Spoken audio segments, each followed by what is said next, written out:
going on YouTube? Focused Hands here, and today's a little update video for you about the status of the engine and where we are. So as you can see, the engine is off of the engine stand. A lot of the electrical components are back on it. Even have the belt on. There's a reason why I went back to use the original water pump pulley instead of the one that Massive gave, but I'll explain that in a few minutes.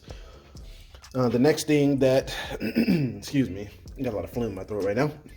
The next thing I want to talk about is this. This injector connector isn't long enough to reach around this oil spigot to lock into place. I guess I could, but it'll stretch, and I don't want it to stretch. So I need to cut this and extend the wires, and then I'll have enough room, because I want to be able to open and put oil in and check my level without having to move the wires out of the way. So that's that, and I can accomplish that by extending this wire and then rewrapping it. I got the fuel injectors in. These are 60-pound injectors from Massive Speed Systems. Run about $239 if you're looking. What do we got here? Got the, let's see, Massive Speed System. This came from FS Works. The injectors were from FS Works. Next thing here is the throttle body, and you need a throttle body adapter if you're gonna put this on a drive-by cable, I believe, focus. Anything between 05 and 07 is drive-by cable or drive-by wire or something like that. And anything after, you don't even need to use the adapter because it's electronic. So, all right, that handles that. I ended up actually putting the rear main seal on, and it looks like it's sealed properly. Hopefully it doesn't leak. It seemed like it went on fine. I didn't have any issues, but we will see soon enough if it leaks or not. But it looks like I did a good job on that part. I bought a T25 turbo manifold from FS Works, and I like the simplicity of this turbo manifold versus the KO4 turbo manifold that I had on it. There's some reasons for that as well, and it all has to do with the downpipe. So I'd have to run two pieces of downpipe for the KO4 to fit the Focus, or I could just buy the one from FS Works that, well, it works, and there was no pun intended there.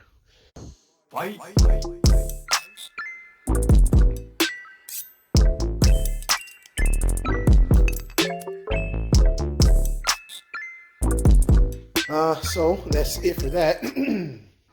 The next thing that I'm working on, let me zoom in here and turn on the lights. Next thing I'm working on here is the cooling system for the turbo. So I have tapped in to both, and I got a T here. I took out the T that was already on the heater core side. So this is the heater core tube. Tapped into the heater core tube here using the stock clamps. Excuse me. And I tapped in here, but I need to add clamps, and I may go to pick and pull to pull the stock clamps to put on this and on these right here. So these aren't clamped, but I will clamp them. And I made the loops really long, so when I install the engine and the turbo, I can then play around with where I want the the wire should sit, kind of thing. So that's where we are with it now.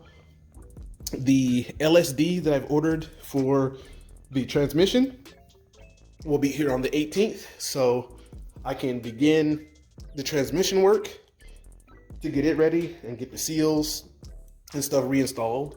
And I need to work in March is to get the clutch kit for this portion of the engine, and then I can make the two back together, and then hopefully get a couple of friends over to jack this car up and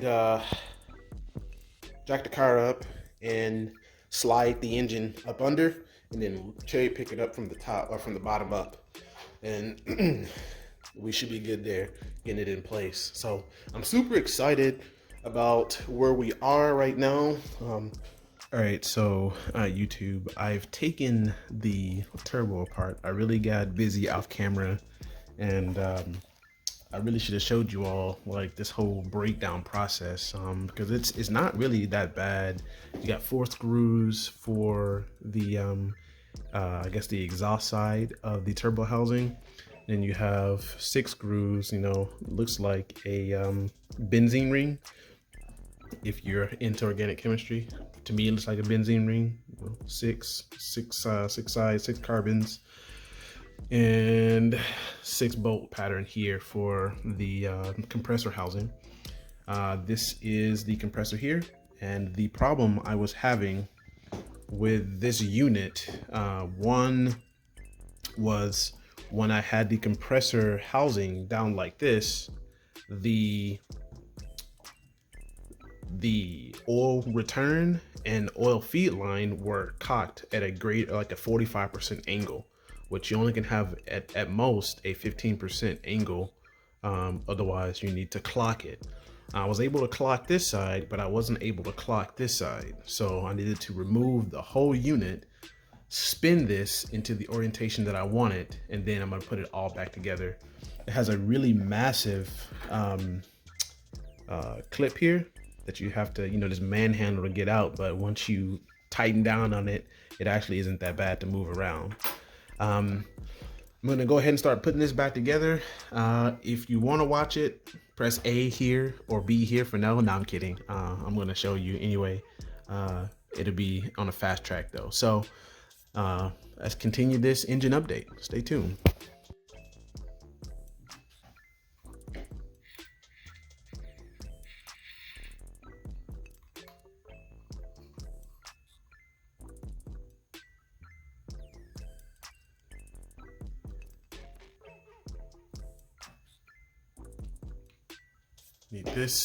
Need this part to face up and this to face down, and I want it to all sit in like this with it down in the turbo. So I'm going to put it back in that orientation to where the ups and downs for the turbo, I guess, drain and the turbo inlet are both up and down from each other. That's how you want to do it. And now you can take your clip here. Same thing you would do when changing out your wheel bearings, except this is just larger. Set that down over top.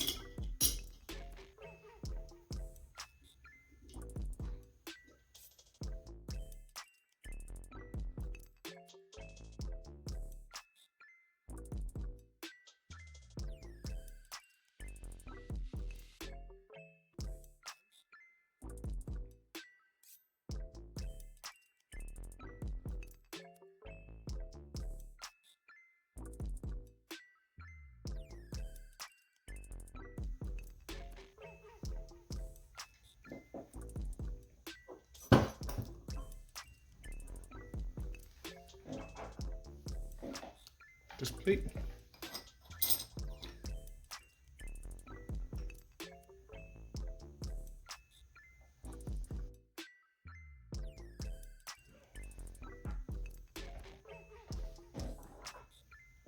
Display.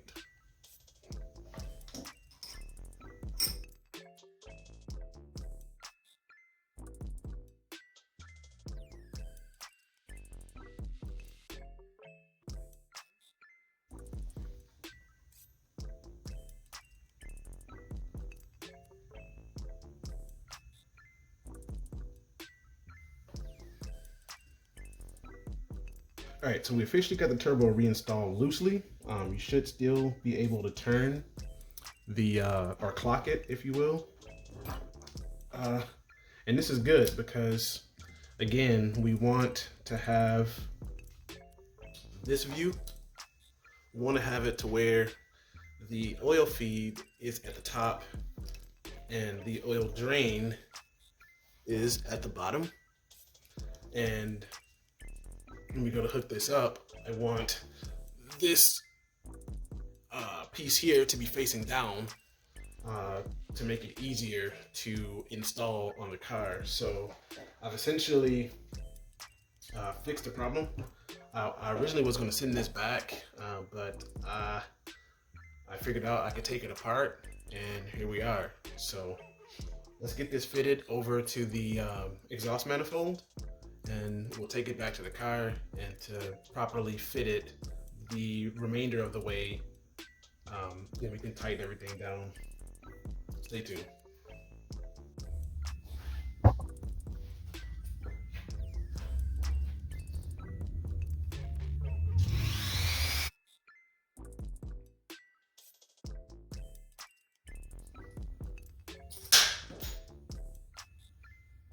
FS works. Why?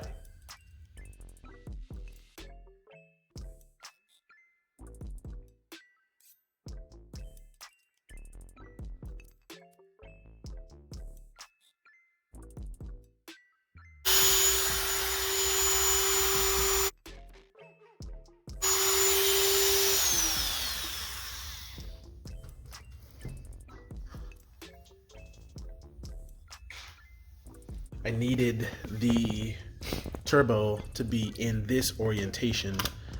This is a 3-inch, and this is also the GT 2871. But you have the oil feed line and the oil return, which you probably can't see under there, all in. And this is how it looks with the FS Works manifold. Everything, nothing on here is tight except for the clocking, and I need to put the bolts back in for the compressor housing. But yeah, that's it. Okay, so on to the explanation of why I went with the stock versus the Massive Speed Systems water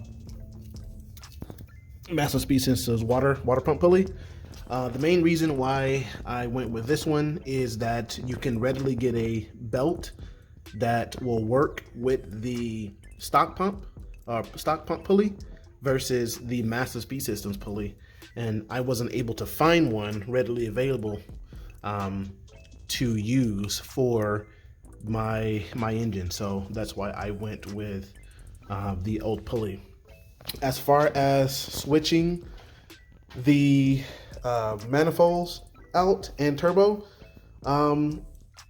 the main reason, like I said earlier, is it had to do with the downpipe. And I initially on Instagram, I was showing you how I wanted to pull the FS Works flex pipe with the Mazda Speed 3 downpipe and put those two together to make a fitment for this engine compartment. Well, it would require a lot more work than I have expertise for, and it would have cost more than just buying the FS Works downpipe that they have. So the Mazda half pipe was like $89. The FS Works one was $100 and something, plus getting someone to weld it, cut it, and do all of that. We're looking at another $200 worth of work here, where it's just not feasible to do that when I have something that I can just plug and play as an option on the table. So I went with that, and I'm actually quite happy because it actually works out very well, and that's one less thing I have to worry about. Well, with that said, focused hands out. Peace.